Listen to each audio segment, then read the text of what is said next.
Hola, ¿cómo están? Hoy quiero decir que el conflicto diplomático entre México, entre el gobierno de México y Ecuador, el gobierno de Ecuador, se origina no por culpa del gobierno ecuatoriano de Noboa, se origina por culpa del gobierno mexicano de López Obrador. ¿Por qué? Porque cuando Jorge Glass, huyendo de la justicia de su país, burlando a la justicia de su país, condenado con 2 sentencias firmes, una por asociación ilícita, caso Odebrecht, otra por cohecho agravado, caso Los Sobornos.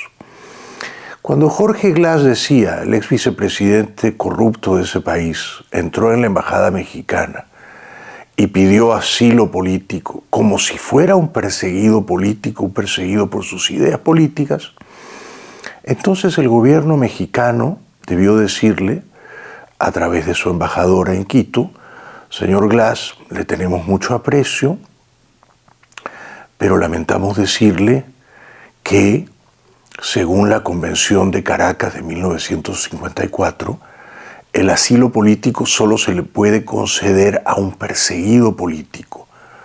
Y Ecuador no es una dictadura, y Daniel Noboa no es un dictador, y a usted no lo persiguen por razones políticas.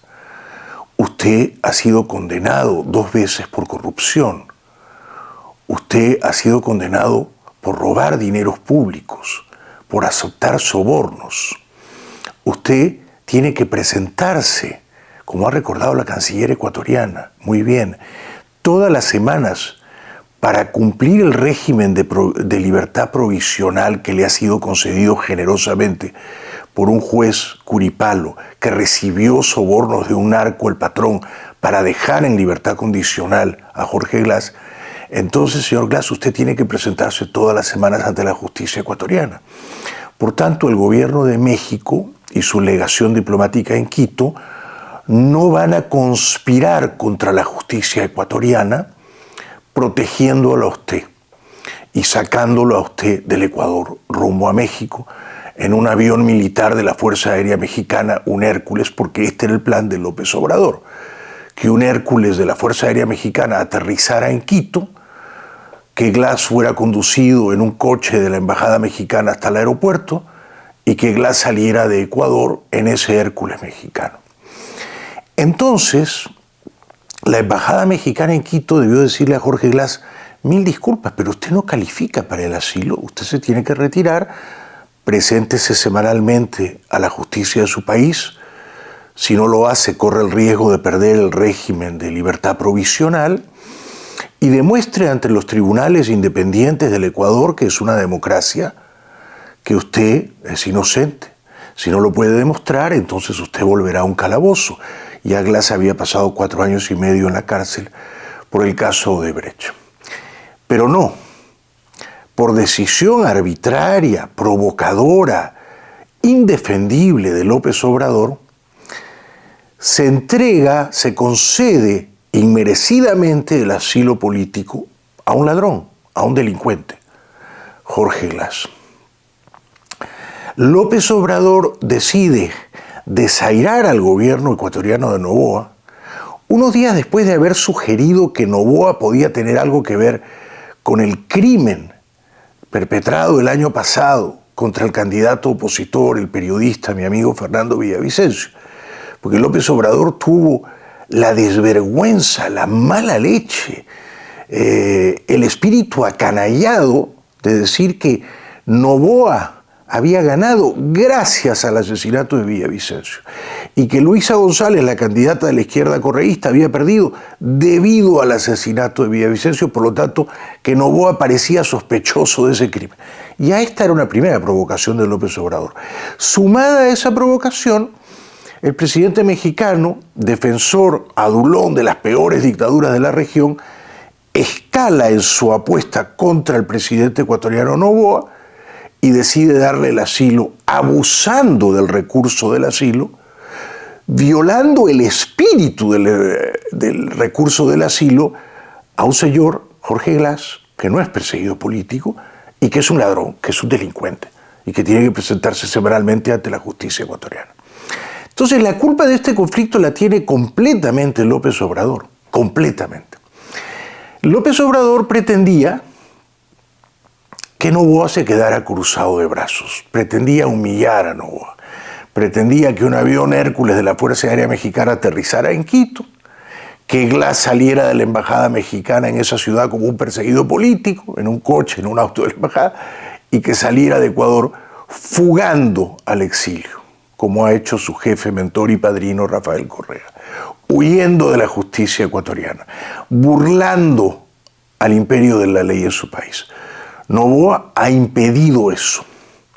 Al hacerlo, no ha vulnerado el derecho internacional, no, ha protegido el derecho nacional de los ecuatorianos. Esto es lo que ha hecho. No ha transgredido, violentado el derecho internacional, la Convención de Viena del año 46, Monsergas, Pamplinas, zarandajas, y ahora voy a explicar por qué. Lo que ha hecho es defender el derecho nacional, el Estado de Derecho Nacional en el Ecuador. Eso es lo que ha hecho Noboa y muy bien hecho. Ahora ustedes me dirán, no, pero México no le podía decir a Jorge Glass, señor, usted no califica para el asilo, usted se tiene que retirar. No, sí lo podía hacer. ¿Hay algún precedente más o menos reciente que yo podría citar para demostrar que México perfectamente pudo denegarle cordialmente el asilo político a Jorge Glass? Desde luego que lo hay. Pero México no lo hizo porque Rafael Correa, desde Bélgica, conspiraba telefónicamente con la canciller mexicana, que es su amiga de toda la vida, ¿no es cierto? Entonces, para hacerle un favorcito a Correa, le iban a hacer también un favorcito, el segundón al delfín de Correa, Jorge Glass, y lo iban a sacar de Ecuador burlando a la justicia. Que en eso son expertos los chavistas, ¿no? Primero en robar, después de decir que no han robado, y luego en escapar de la justicia. Bien. ¿Hay algún precedente reciente? ¿Cómo no? Fíjense, a fines del año 2018, no estamos hablando de hace muchos años, ¿no? Poco más de 5 años.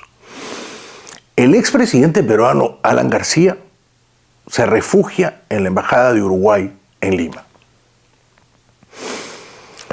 A Alan García lo acusan, fíjense, del crimen miserable, abyecto del cual lo acusan, de haber cobrado $100.000 por haber pronunciado una conferencia en Sao Paulo, Brasil. Lo acusan de que Odebrecht le ha pagado esos $100.000 cuando Alan García ya era expresidente. Esa conferencia, en efecto, fue dictada por el expresidente García. Lo acusan de haber cobrado dinero por una conferencia, que es perfectamente razonable, acostumbrado, normal, que un expresidente democrático que goza de cierto prestigio dé conferencias por el mundo y cobre por ellas. Esta es la prueba madre de la corrupción de Alan García y por eso lo quieren detener. La Fiscalía peruana, los chacales y las hienas lo quieren detener. Alan García pide asilo político a Uruguay. Uruguay tiene entonces un gobierno de izquierda, Tabaré Vázquez. El canciller Nin Noboa y el embajador uruguayo en Lima, Carlos Barros. Uruguay examina cuidadosamente el caso de Alan García. No saben si darle o negarle el asilo. En mi opinión, debían darle el asilo. No había una prueba concreta, irrefutable, demoledora de corrupción contra Alan García. Había sospechas, había testimonios, pero la única prueba era que había cobrado $100.000 por dar una conferencia en Sao Paulo cuando era expresidente. Y yo creo que Tabaré Vázquez y su canciller Nin Noboa se equivocaron en redondo y le dijeron, mediante el embajador uruguayo Barros en Lima, señor presidente Alan García, no le damos el asilo político. Alan sí que calificaba, Jorge Glass no calificaba. Jorge Glass es un ladrón. De Alan había sospechas, había maledicencias, había chismecillos, había insidias, pero pruebas concretas, y le niegan el asilo.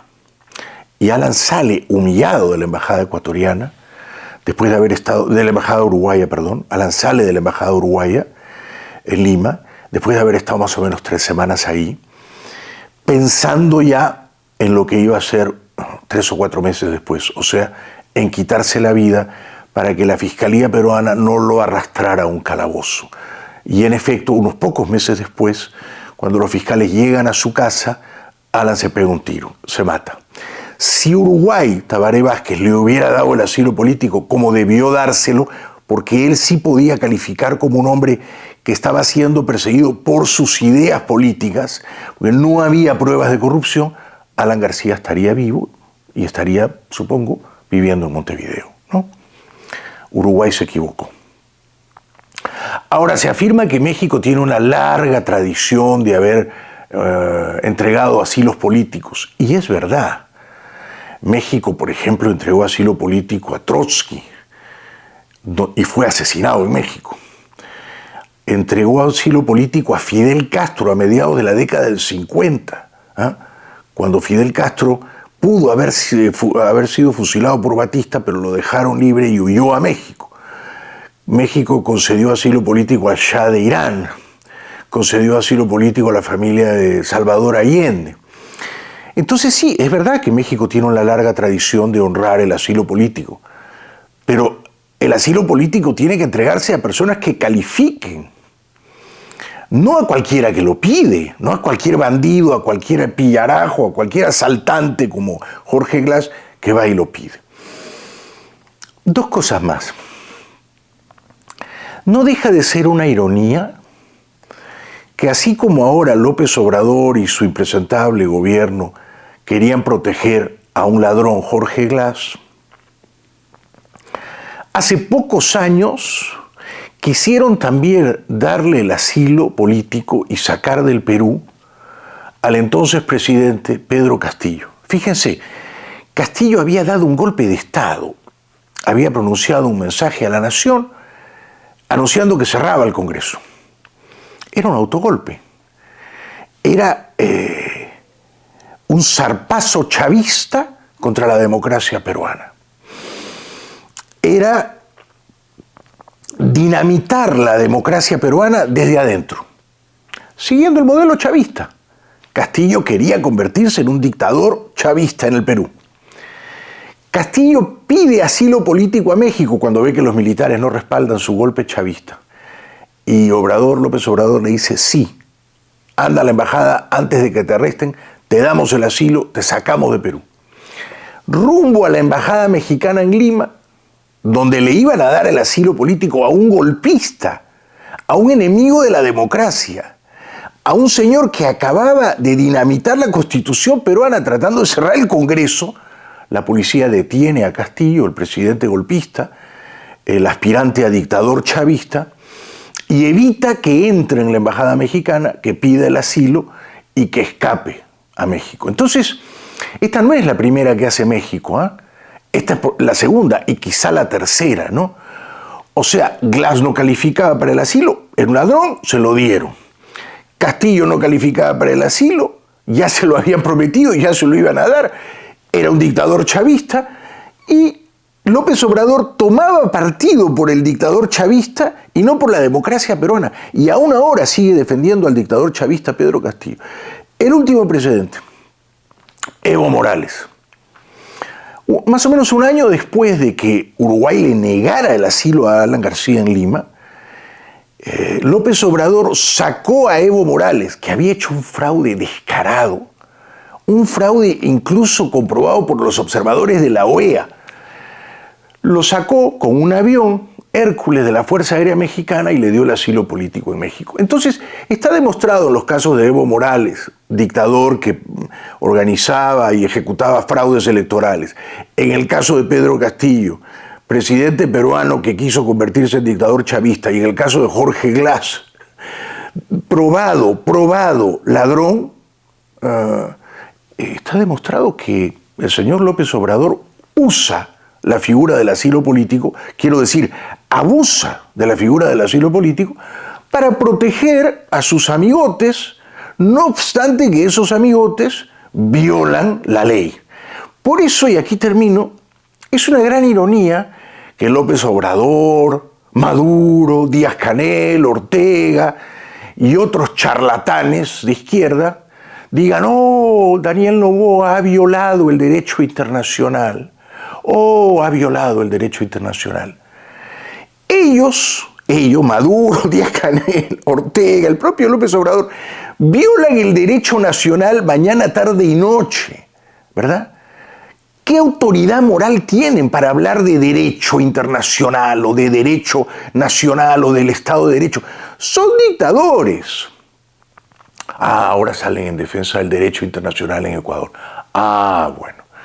No se acuerdan, y ahora sí aquí termino, que el año 81, Roldós era presidente ecuatoriano, y un grupo de cubanos entraron en la embajada de Ecuador en La Habana, disidentes políticos cubanos. Cuba era una dictadura, Fidel Castro era un dictador, ¿no es cierto? Esos disidentes cubanos en la embajada ecuatoriana en La Habana en el año 81 sí que merecían el asilo, ¿no? ¿Y qué cree que pasó? Fidel Castro, el dictador cubano, llegó con sus tropas de élite, sus tropas de asalto, entraron en la embajada ecuatoriana en La Habana y sacaron a todos. Así que es francamente insultante que aquellos que violan el derecho nacional, es decir, el derecho en sus propios países, mañana, tarde y noche, los dictadores de Venezuela, de Cuba, de Nicaragua, apadrinados y apañados por el presidente mexicano López Obrador, ahora sean los grandes defensores del derecho internacional, ¿no? Y digan que Noboa ha invadido México virtualmente y le ha dado un casus belli a México para comenzar una guerra. Pamplinas, monsergas, zarandajas. Noboa lo que ha hecho es cumplir el derecho nacional de los ecuatorianos y servir a los ciudadanos de su país, evitando que un ladrón escape de la justicia. Seguimos.